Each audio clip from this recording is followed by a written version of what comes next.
አንቺ ነይ ቶሎ ቶሎ አስቴር አረ ጫማ ይወለቅ አስቴር አረ እንደዚህ ደግሞ አስቴር አረ አስቴር ደህና አደራችሁ እንዴት ናችሁ ምናችሁ ስንጠራችሁ ማሰሙ ከወዲያ ጀምሮ ስንጠራችሁ ነበር እንዴ ልብሳችሁን ተወጡት ነው ምናችሁ እስካሁን ረፍዷል እኮ ቁርስ እየበላን ነው አረ ይበላል ተርፈ ዛሬ ቁርስ ለስማም ምንድነው ናችሁ ምንድናችሁ ቁርስ ነው ያላችሁት ወይታ ነው እንጂ አረ እንጓዝ ለማለት ዛሬ ግን ማን እንደሆነ ታውቃላችሁ ሰኞ አዎ ሰኞ ዛሬ እኮ ቢጾም የገባበት ቀን ነው እናቴ ቢሆን ጾም ምናምን ውስጥ ላይ ነበረ እናንተ ደግሞ ገና ከሆናችሁ ጾም ምናምን ትላላችሁ ገና ህፃን እኮ ናችሁ ከእናንተ እንደዚህ አይጠበቅም እሺ ምንድነው ግን ጾም የምትሉ ግን ቆይ አሁን እናንተ በዚህ አቅማችሁ ምንድነው ጾም ምንድነው ሲጀመር ጾም ማለትማ ለተወሰነ ጊዜና ሰዓት ከምንበላውና ከምንጠጣው ነገር መታቀብ ወይም ደግሞ መከልከል ማለት ነው ክርስቲያን ሆናችሁ ማተብ አስራችሁ ያው በአብይ ጾም ማለት ነው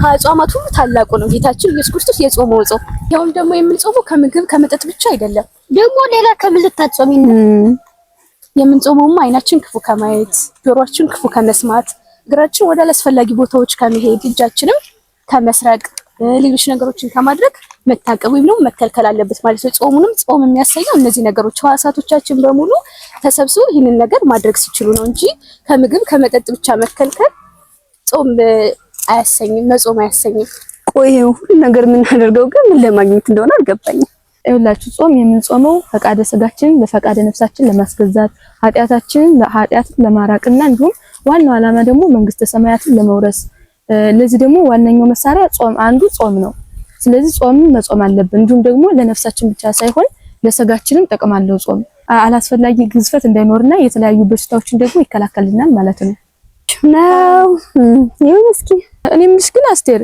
ይሄ ጾም የህግ ነው ወይስ የአዋጅ ጾም ነው የህግና የአዋጅ አጽዋማት እኮ ተመሳሳይ ናቸው የህግ ወይም የአዋጅ የምንለው ምንድነው መሰለሽ በአዋጅ ለህዝቡ ተነግሮ ህዝቡ ሁሉ አውቁት የሚጾመው ጾም ነው ለምሳሌ አሁን ያለንበት አብይ ጾም ከሰባቱ አጽዋማት አንዱ ነው ማለት ነው ይሄም ደግሞ የህግ ወይም ደግሞ የአዋጅ አጽዋማት ነው ሁለተኛው ደግሞ የፈቃድ የምንለው ነው ለምሳሌ የጳጉሜ ወይም ደግሞ የዮዲት ጾም የምንለው የጽጌ ጾም የምንለው ከፈቃድ አጽዋማት ይመደባሉ ሌላው ደግሞ የቀኑና ወይም የንስሐ የምንለው አለ ይሄ ደግሞ ምንድነው ንስሐ አባት ጋር ተነጋግረን ከንስሐ አባታችን የምንቀበለው ቀኑና እሱ የንስሐ ጾም እንለዋለን ማለት ነው እንጂ የህግና የአዋጅ የምንላቸው ተመሳሳይ ናቸው በተለምዶ ሰው የተለያየ ይመስላል እንጂ ተመሳሳይ ናቸው የህግና የአዋጅ የምንለው ጾም የህግ ደንብ ትላለሽ ኧረ እንደው አንቺ ልጅ ምንድነው የሚሻልሽ ስንት አይነት ክፍል ነው የሰጠችው ጭራሽ ጾሙን ደግሞ የአዋጅና የህግ ብለሽ ከፈልሽው እንዴ ክርስቲያን ሆናችሁ እኮ እነዚህ ነገሮች ማወቅ ይጠበቅባችኋል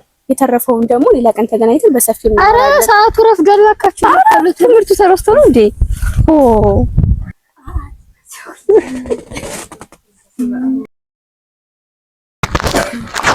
Good morning, student. Good morning, teacher. Sit down. እንግዲህ ተማሪዎች ዛሬ ስፖርት እንወጣለን ብዬ ባለፈው ሳምንት ነግሬያችሁ ነበር። አንዳንድ ስራ ከቢሮ ስለታዘዝኩኝ አልተመቸኝም። ነገ ጠዋት በሁለተኛው አላችሁ አይደለም?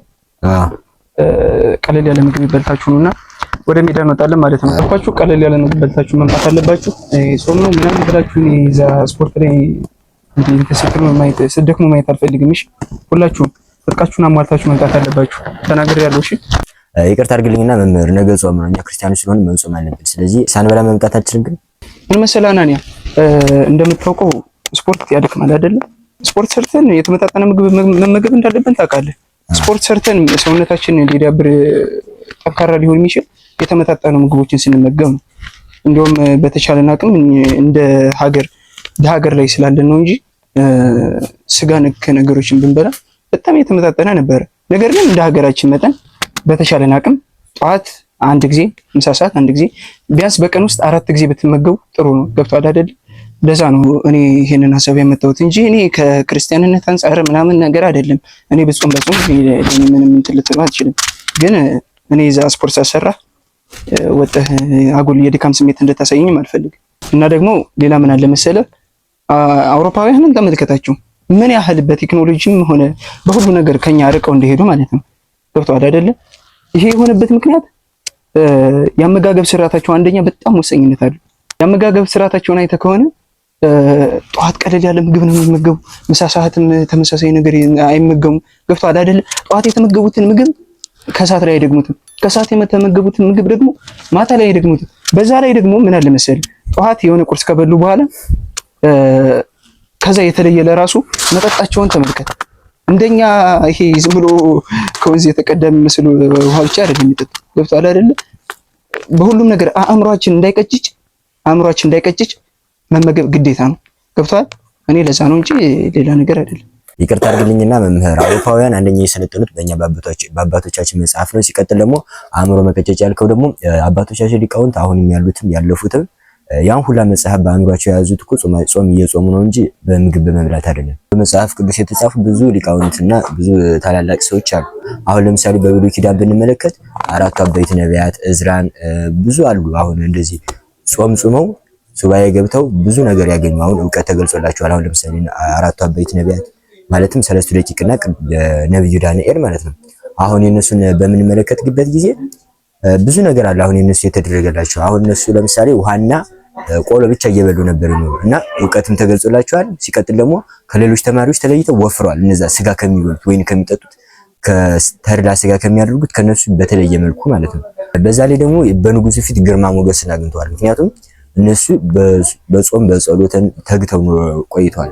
ለረጅም ጊዜ በጾምና በጸሎት ስለቆዩ እነሱ አሁን ዕውቀት ተገልጾላቸዋል። ከሌሎችም በተለየ መልኩ ሞገስ ማለትም ይሄ እነሱ ስጋ ወይን ምን ብዙ ነገር በቃ እነሱ የሚፈልጉትን እያደረጉ እነዚህኞችን በፈቃድ እግዚአብሔር ተመርተው ቆሎና ውሃ ብቻ እየጠጡ ከሌሎች በተለየ መልኩ ሰውነታቸው ገዝፏል። ሁለተኛ ደግሞ ዕውቀትም ተገልጾላቸዋል።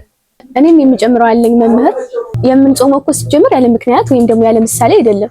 ለምሳሌ ነብዩ ሙሴ 40 መዓልትና 40 ሌሊት ጾሞ ሕገ ኦሪትን ሰርቷል። ጌታችን ኢየሱስ ክርስቶስም 40 መዓልትና 40 ሌሊት ጾሞ ሕገ ወንጌልን ሰርቶልናል ማለት ነው። እንዲሁም ደግሞ ነብዩ እዝራ 40 ቀን ከምግብ ተከልክሎ መጽሐፍትን አጽፏል። እኛም ደግሞ የምንጾም ከሆነ 40 ቀንና 40 ሌሊት የምንጾም ከሆነ ዕውቀትን እገልጽላችኋለሁ ሲለን ነው ማለት ነው። ከዚህ በተጨማሪ ደግሞ ሕዝበ እስራኤል 40 መዓልትና 40 ሌሊት ጾመው ምድረ ርስት ገብተዋል። እኛም ደግሞ 40 መዓልት 40 ሌሊት የምንጾም ከሆነ ገነት መንግስተ ሰማያት ትገባላችሁ ሲለን ነው ማለት ነው። ከዚህ በተጨማሪ እባብን ብንመለከት እባብ አካሉ የደነደነበት እንደሆነ 40 ቀን ከምግብ ተከልክሎ በስኩረተ እጽ ወይም ደግሞ በእንጨት ቀዳዳ መካከል ያልፋል። በዚህ ሰዓት ያ አካሉ የደነደነው ይወገድለታል ማለት ነው። ይህም ደግሞ እኛም 40 ቀን 40 ሌሊት ብንጾም ተሐድሶተ ነፍስን ወይም ደግሞ የነፍስ እድሳትን ታገኛላችሁ ሲለን ነው ማለት ነው። ከዚህ በተጨማሪ ደግሞ ምሳሌው ይሄ ይሁን እንጂ ፍጻሜው ግን ምንድነው? አዳም በ40 ቀን ያገኘውን ልጅነት አስወስዶ ነበርና ጌታችን ኢየሱስ ክርስቶስ ያንን ለመካስ በ40 ቀንና 40 ሌሊት ጾሞልናል ማለት ነው። ከዚህ በተጨማሪም ደግሞ አራቱ ባህሪያትን 10 ለመካስ ነው። አምስተኛም ደግሞ ባህሪየ ነፍስን የጨመሩ እንደሆነ 8ቱን ሊክስ ጌታችን ኢየሱስ ክርስቶስ ጾሞልናል ማለት ነው። ስለዚህም እኛም በመጾም እነዚህን ሁሉ ጥቅሞች ማግኘት እንችላለን። ምን መሰላችሁ ተማሪዎች፣ እኔ እንደዛ ለማለት ፈልጌ አይደለም። ማለት እኔም እኮ ክርስቲያን ነኝ፣ ይገባኛል። መጾም እንዳለባችሁ ሃይማኖታችንም ግልጽ ነው ይነግረናል አይደለ? ነገር ግን ስፖርት ሲሰራ ለሰውነታችሁ ስል ነው። ገብታችኋል አይደለ? ሰውነታችሁ እንዳይጎዳ መመገብ አለባችሁ። ቀለል ያሉ ምግቦችን ተመግባችሁ ነው ያልኩኝ። እኔም ለዛ ነው እንጂ እኔ ብትጾሙ ባትጾሙ እኔ ስለ እንትናችሁ እኔ እንትን ልል ፈልጌ አይደለም። ለማንኛውም ነገ ቀለል ያለ ስፖርት ልንሰራ ስለምንችል ሁላችሁም ትጥቃማላችሁ ነው። እሺ ደህና ዋሉ። እናንተ ግን ቆይ ለምንድን ነው እንደዚህ ይሄን ያህል የምትከራከሩ? ቆይ ትትዬ አንድ ነገር ልንገርሽ። እኔ እውነት ለመነጋገር አሁን ሲናገሩ በጣም እኔ አይምሮ ይነክቶኛል። በቃ ማለት እንደ ክርስቲያን አንዳንድ ክርስቲያን መጾም እንዳለብን የተሰማኝ እኔ ከዚህ በኋላ መብላት አልፈልግም። የእውነት ነው። በጣም ይቅርታ አድርጉልኝ። እንዲሁም እኔ በቃ ስለ ጾሙ አንዳንድ ነገር ማወቅ ፈልጋለሁና ቢያንስ የምታውቁትን እንኳን ብትነግሩ ደስ ይለኛል ፈቃደኛ ከሆናችሁ። ምን ችግር አለው? የምናውቀው እናስረዳችኋለን። ዋናው እናንተ መመለሳችሁ ነው። ከጾሙ ጋር አብረን ማስኬድ የሚገቡ ነገሮች አሉ። ለምሳሌም ስግደት፣ ጸሎት፣ ምጽዋት፣ እነዚህ ነገሮች አብረን ከጾሙ ጋር አብረን ማስኬድ ያሉብን ነገሮች ናቸው። አብይ ጾም እንግዲህ ሳምንታቱ በሙሉ የራሳቸው የሆነ ስያሜዎች አሏቸው። እንዲሁም ደግሞ የራሳቸው ውስጣቸውም ደግሞ ስንመለከታቸው ሁሉም የየራሳቸው ትርጉሞች አሏቸው። ለምሳሌ የዚህ ሳምንት ጾም ዘወረደ ይባላል። ዘወረደ ወይም ደግሞ ጾመ ሕርቃል ይባላል። ይህም የተባለበት የራሱ ምክንያት አለው። ዘወረደ እንግዲህ የተባለበት ምክንያት ጌታችን መድኃኒታችን ኢየሱስ ክርስቶስ የጾሙ 40 ቀን ነው፣ ግን እኛ የምንጾመው አብይ ጾምን 55 ቀናት ነው። ይህም የሆነበት ምክንያት ደግሞ ምንድነው? የሆነበት ምክንያት ጌታችን ኢየሱስ ክርስቶስ ጾመ ከማለታቸው በፊት አባቶቻችን ነቢያት መጀመሪያ ወረደ ተወለደ የሚለውን ማስቀደም ይገባናል ብሎ ዘወረደ ጨምረውበታል ማለት ነው። ዘወረደ የተባለው የመጀመሪያው ሳምንት ጌታችን ኢየሱስ ክርስቶስ ከሰማየ ሰማያት መውረዱን ከድንግል ማርያም መወለዱን የምናስብበት ነው ማለት ነው። ከዛ ቀጣይም ያሉ ሳምንታት ቅድስት፣ ምኩራብ እያሉ ይቀጥላሉ። እንዲሁም ደግሞ አብይ ጾም የተለያየ ስያሜዎች አሉት። ይህም ደግሞ ጾመ ሁዳዴ ይባላል ማለት ነው። ለምን ሁዳዴ ተባለ ግን? እሱን ጥያቄ እኔ ልመልስልሽ። በጥንት ዘመን ከአንድ አካባቢ ላይ ሁዳዴ የሚባል የእርሻ ቦታ ነበርና በዛ የእርሻ ቦታ ከትንሽ እስከ ትልቅ ማለትም ከደቂቅ እስከ ሊቅ ይካተቱበት ነበር፣ በዛ ስራ ዘርፍ ማለት ነው። ልክ እንደዚሁም ሁሉ የአብይ ጾምን ህፃናት ትልቅ ትንሽ ሳይባል የሚጾሙት ነው ይሄ ጾም ማለት ነው። ስለዚህ በነገርኩሽ ምክንያት ሁዳዴ ተብሏል። እንዲሁም ደግሞ የካሳ ጾምም ይባላል ማለት ነው። የካሳ ጾም የተባለበት ምክንያት አዳምና ሔዋን አትብሉ የተባሉትን በልተው ለውርደት ለሞት ተጋልጠው ነበርና ጌታችን ኢየሱስ ክርስቶስም ደግሞ እነሱን ለመካስ 40 መዓልትና 40 ሌሊት በመጾሙ ክሶናል ማለት ነው። ስለዚህ ይህ ጾም የካሳ ጾም ተብሏል ማለት ነው። እንዲሁም ደግሞ የድል ጾም ይባላል። ይህንንም ነገራችሁ። አዎ እንዳለችው የድል ጾም ይባላል። ይሄም የተባለበት ምክንያት አዳምና ሔዋን ከዚህ ዓለም ርቃ በምትገኝ በገነት በምክረ ከይሲ ተታለው ድል ሆነው ነበረ። ጌታችን ኢየሱስ ክርስቶስም ከተጠመቀ በኋላ ሳይውል ሳያድር ወደ ገዳመ ቆሮንቶስ በመሄድ 40 መዓልትና 40 ሌሊት በመጾም ዲያብሎስን የምናሸንፍበት ፈቃደ ስጋችን የምናሸንፍበትን ኃይል ሰጥቶናል ማለት ነው። ስለዚህም በዚህ ጾም ሰለስቱ አርእስተ ኃጣውእ የተባሉት ድል የተነሱበት ስለሆነ ጌታችን ኢየሱስ ክርስቶስም እነዚህን ሰለስቱ አርእስተ ኃጣውእ የሚባሉትን ድል ስላደረጋቸው የድል ጾም እንለዋለን ማለት ነው። ሰለስቱ አርእስተ ኃጣውእ ደግሞ ምንድን ናቸው? ሰለስቱ አርእስተ ኃጣውእ የምንላቸው ስስት፣ ትዕቢትና ፍቅረ ነዋይ ናቸው። እነዚህንም ጌታችን መድኃኒታችን ኢየሱስ ክርስቶስ በዚህ ጾም ድል ነስቷቸዋል ማለት ነው። እንዲሁም ደግሞ የመሸጋገሪያ ጾምና ጾመ አስተምሮ ይባላሉ። ሌላ ስያሜዎችም አሏቸው ማለት ነው። እዚህ ጋር ጥያቄ አለኝ። እንደው ለመሆኑ እንደው ይሄን ሁሉ ነገር ከየት አመጣችሁት? ከየት የተማራችሁት? እኛ መማር እንፈልጋለን። አዎ ትክክል ነው። እኔ ራሱ መማር ፈልጋለሁ። የት ነው ግን የምትማሩት? የተማረው ከአብነት ትምህርት ቤት ነው። እናንተም ደግሞ ከመጣችሁ እንወስዳችኋለን። በአካባቢያችሁ ያሉ ልጆችም ካሉ የምንማርበት አብነት ትምህርት ቤት አብነት ብቻ አይደለም የምንማረው።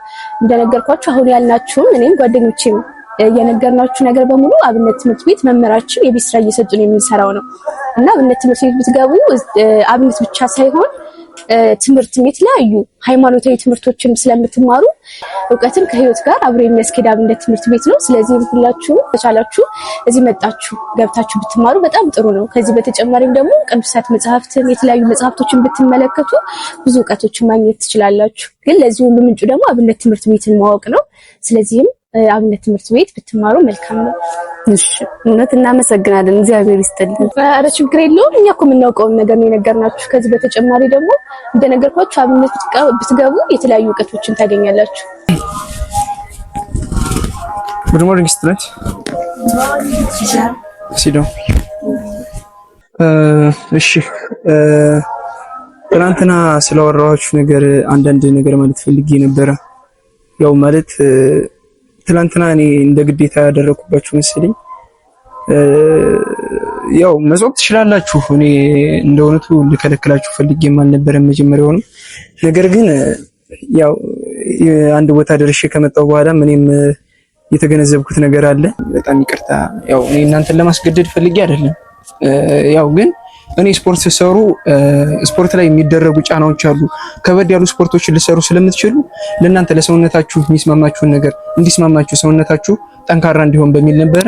ይቅርታ አድርጉልኝ ብያለሁ። ያው ትናንትና እኔም እንደዛ ከእንትን ካወራን በኋላ የሆነ ነገሮችን ሳይ ነበርና ቤተክርስቲያን ደርሼ መጥቼ የተማርኩት ከእናንተ ጋር ይመሳሰላል። እንደውነቱ ይቅርታ ብያለሁ። እስኪ እንግዲህ ለእናንተም እንዲመቻች ያው ጾመኛ ሆናችሁ ስፖርቱ እንዳይከብዳችሁ የከሳት ስንሆን እንድንሰራ የሚመቻቸውን ነገር እናደርጋለን ማለት ነው። ዛሬ ግን ትናንትና ያለው ነገር ስላለ ጾምም ቢሆን ያው ቀለል ያለች ስፖርት እንሰራለን። ማሊያ የለበሳችሁ ሜዳ እንገናኝ ለብሳችሁ ነው